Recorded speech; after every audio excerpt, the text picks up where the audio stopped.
This is the Lone Crater YouTube. We hope this video helps. You'll begin by preparing the core components and connecting the mic to a simple housing.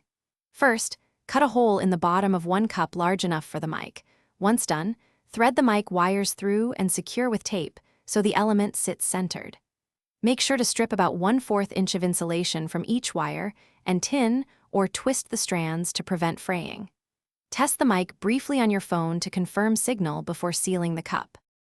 Next, create the acoustic chamber that makes the recorder work well. Once the mic is mounted, nest the mic cup inside a second cup as a shield and seal the seam to form a closed cavity. This increases sensitivity and reduces external noise. Make sure to add a small pad of foam or cotton behind the mic capsule to absorb internal reflections. Too much and you muffle the sound, too little and you get echo. Finally, solder or securely. To finish, secure all seams and mount the battery or phone plug so it won't shift during use. Once assembled, record short test clips at multiple distances and speaking volumes to calibrate placement and check for distortion. If recording sound boomy, move the mic forward slightly or add more dampening. Make sure the battery shows expected voltage and that polarity is correct before extended use.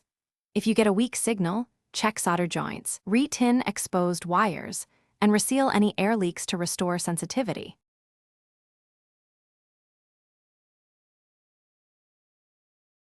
Thanks for watching. Consider subscribing if we helped you.